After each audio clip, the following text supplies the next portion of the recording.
Howdy, it's Don Bendel with another true story from my life. I was out riding my horse Jubilee a few days ago, and I was a couple miles away from my house, and up ahead of me on the side of the road, I saw this really big wagon which had been packed to the brim with potatoes. It was turned upside down in a ditch, and there was a big tractor next to it.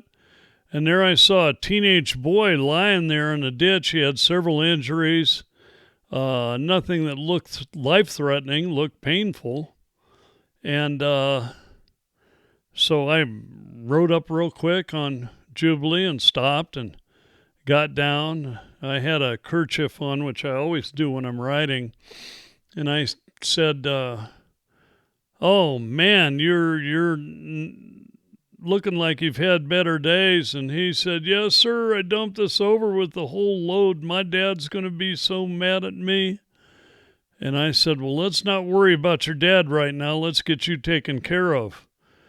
And he started talking. I said, I want to make sure you're not going into shock. So you just lay there and be still and let me tend to your wounds." And I took my kerchief off, and he had a bad wound on his right arm, and I patched it up, and I got a few things from my saddlebag, and I patched up assorted cuts and bruises, and I put his arm in a sling, and I said, do you know how to ride a horse?" He said, "Oh, yes, sir, I grew up on horses." I said, "Well, can you hop up behind me if I give you a stirrup and ride behind me on my horse, and I'll get you to my place, and we'll call you an ambulance?" Or he said, "Sir, I don't want an ambulance." He said, "I appreciate the first aid you've given me. I know there's nothing broken.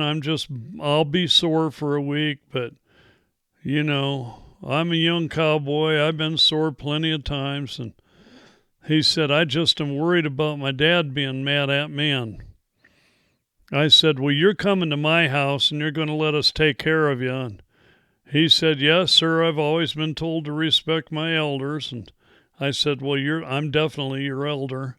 So I galloped home with Jubilee and got close to my house and started walking him so it could cool him down a little bit. And got him up to the house. I tied up Jubilee and figured I'd cool him off and tell him down in a little bit. But I took the boy inside, and my wife was in there, and I told Janet what happened, and I said, "Can you get some towels and a first aid kit?" And she did.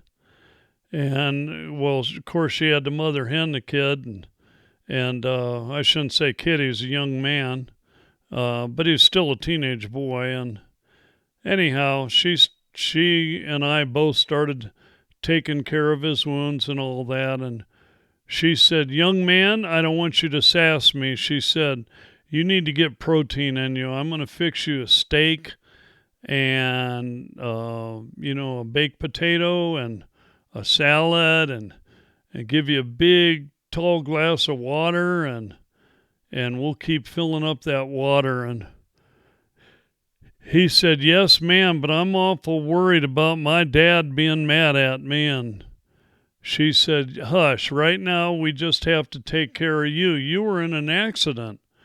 So I called up the sheriff's department, reported the accident, reported where it was, and she fixed something. And by the time the food was fixed, a sheriff's deputy got there, and he came to the door, and he came in, and the young man started to tell a story. And he said that we were awful nice to him, took care of his wounds and all that. And again, he refused to go to the hospital. He said the main reason was he didn't want his dad mad at him. And he said, "I just know my dad's going to be mad at you." And I said, "Why do you think your dad's going to be so mad at you?" And he said, "'Cause of where he is." And I said, "Where?" And he says, "Under the load of potatoes." That's my story for the day. Talk to you later.